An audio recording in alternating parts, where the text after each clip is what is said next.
Hello kids! How are you today? It's nice to know that you're ready for another exciting adventure, right? So, this time, we're going to learn about the interactions among living things, whether they are beneficial or harmful to us. So, this is found on the Quarter 2, Module 7 in Science 4. So, are you ready, kids? Okay, good luck. I hope this video will help you to learn or to identify whether they are beneficial or harmful to us. But before we will go further in our lesson, we're going to identify our objectives in this video. So the first one, we're going to describe the effects of interactions among organisms in their environment and infer the possible effects of interaction shown in situation presented. So those are our objectives that we're going to learn on this video. So before going further, let us go first in our ecosystem. So what is meant by an ecosystem?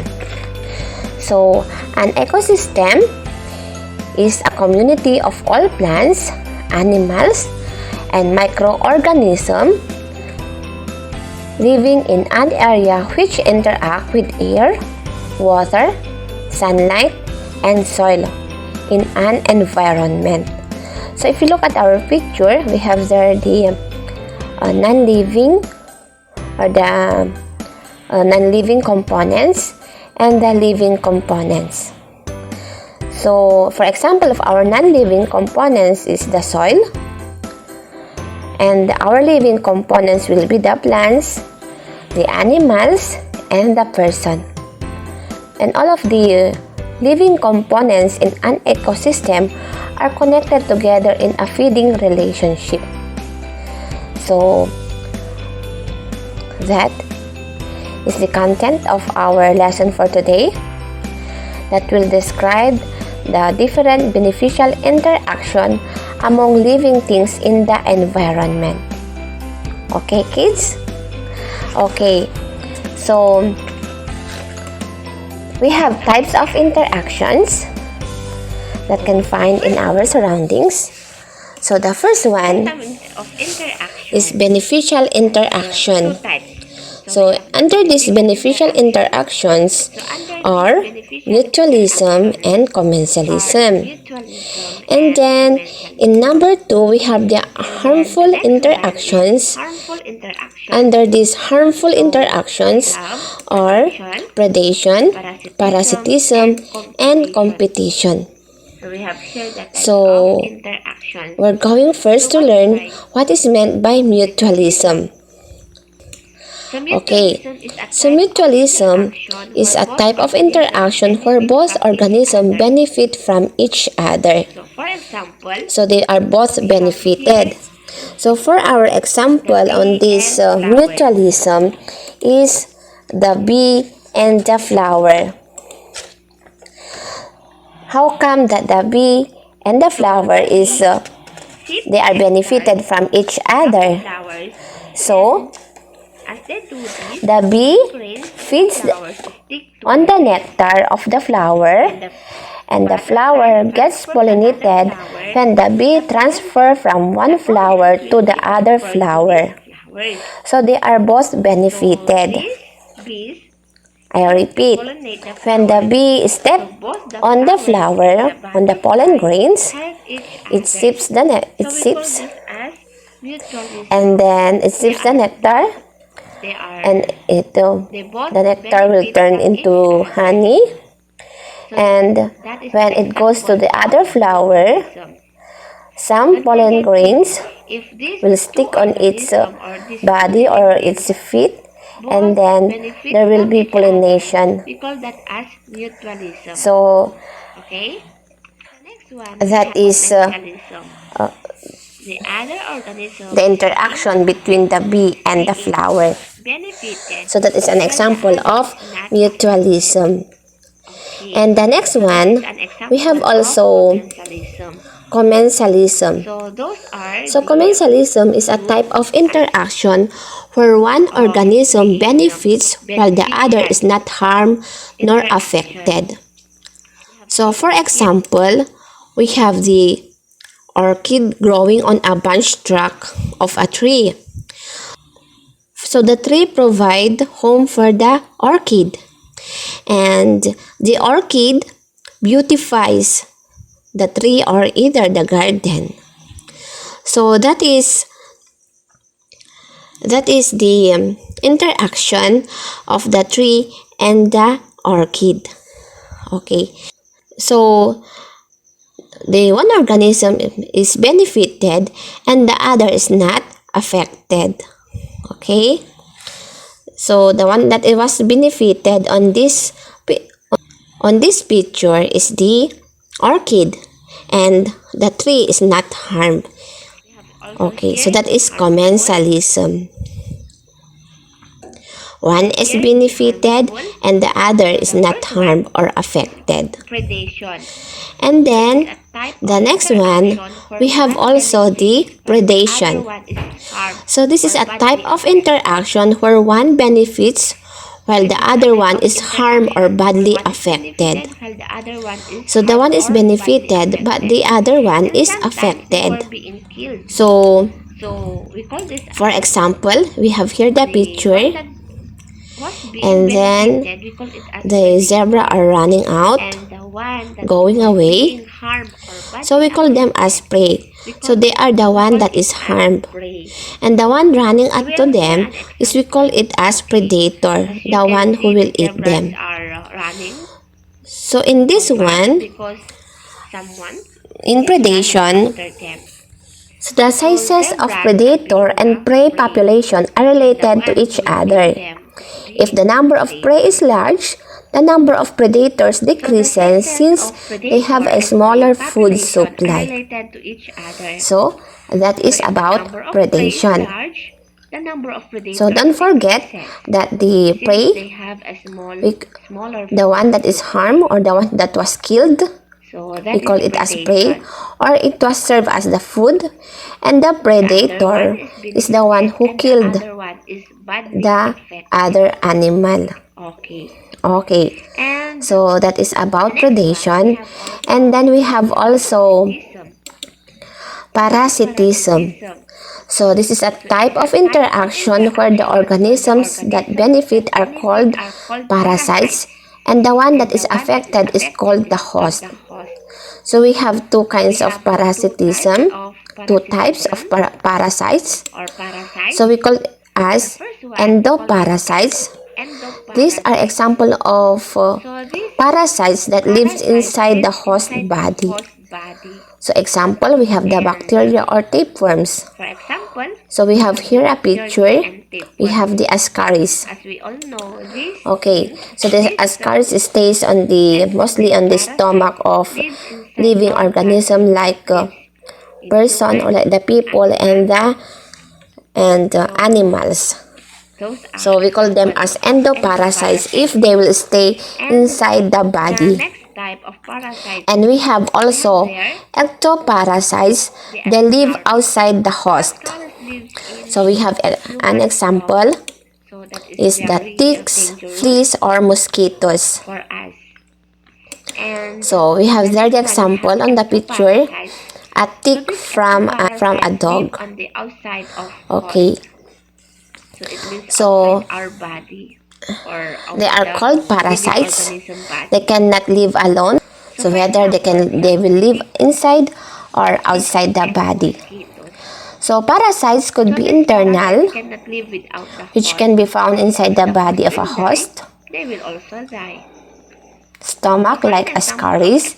External parasites which can be found outside of the host body like aphids and ticks on the dog's body. So these parasites cannot live alone. They must live in a living host. So some parasites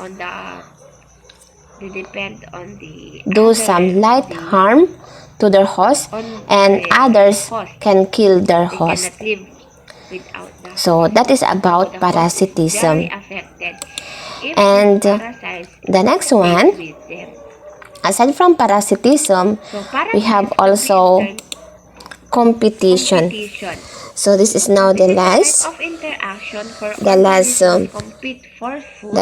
type of interaction under harmful interaction. So this is a type of interaction where organisms compete for food, sunshine, space, shelter, water, and other things that they need for survival. So for example, we have here the plant. So they are competing for light. Aside from light, they are competing also for the nutrient, also with water and space. So not only the plants, we have also the animals. So they are competing for food, for space, and for water. Sometimes people do also like that. So some of us are competing for food and water and shelter. So all living things do the competition. So each organism in this kind of relationship is a competitor. Okay. So those are the 5 types of interaction. So we have the mutualism, commensalism, parasitism, predation, and competition. Okay? Did you get it right, kids? Okay, very good. So this time, from the given interaction among organisms below, infer the possible effects of each interaction in the environment. So kindly infer the possible effects of every picture. So the first one, what might be the possible effect if a space have overcrowded plants? The possible effect of this picture. What do you think is the answer? Okay. What do you think is the possible effect? Some of your answers. So, it might be plants do not grow well. Okay, very good. How about the second one? So, there are many insects on the leaves.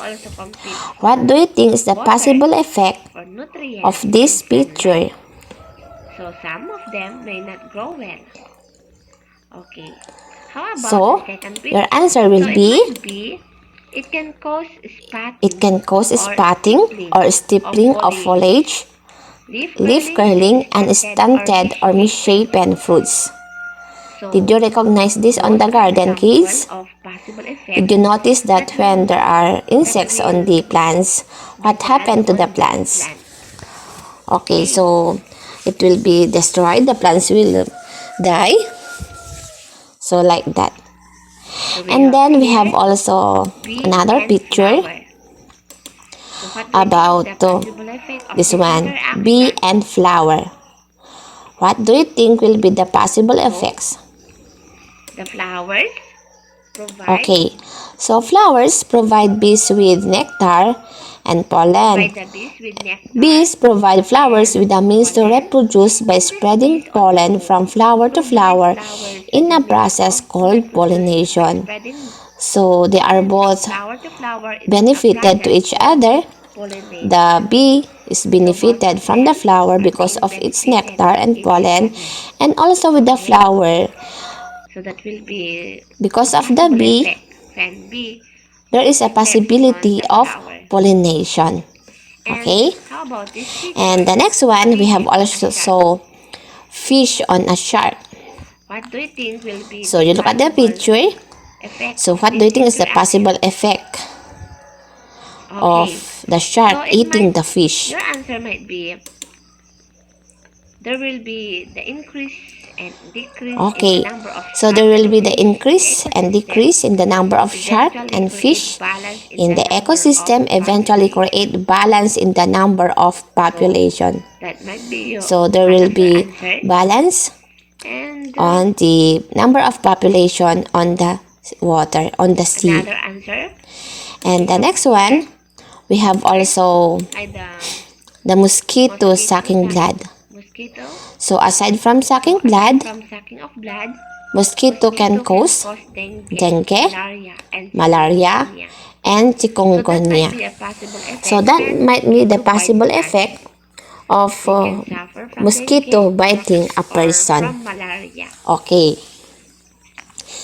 So we have learned about the possible effects of this type of interaction. So this time, we're going to identify what type of interaction does the picture say. So while ago, we have learned about the possible effects. This time, you're going to identify what type of interaction. So the first one, we have there the sea anemone and a clownfish. So what do you think is the type of interaction does this picture represent? So this is mutualism. Why? Mutualism. Very good. Because the sea anemone and a clownfish benefits to each other, because the clownfish attracts other fishes, and the clownfish benefits because it gets protection. So that is about the clownfish and the sea anemone. How about the next picture? And the other one we have here. What type of interaction does the picture say? So this is an example of commensalism. So in this one, so we call this as cattle, egrets, eat. The insect is stirred up by cattle when they are grazing.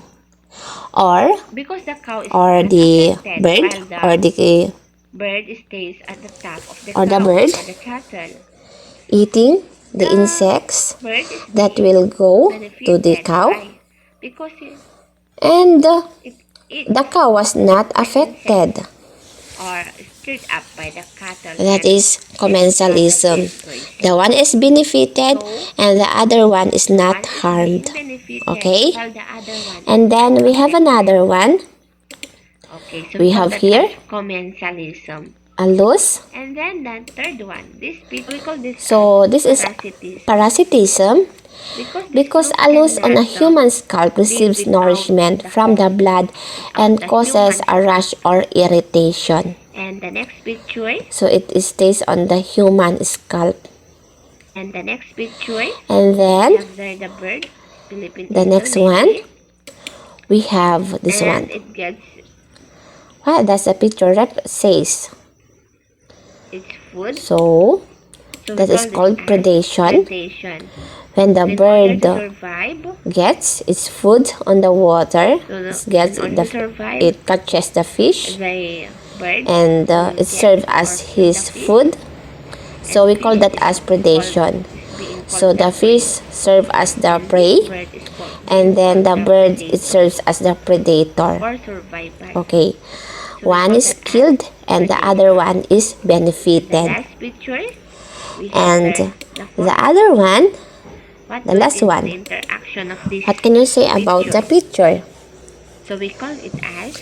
So that is an example of competition. So in forest, on the plants, if you imagine the forest, so plants there is having their competition. They compete for sunlight, they compete for water, and for nutrients. So that picture represents competition. Okay.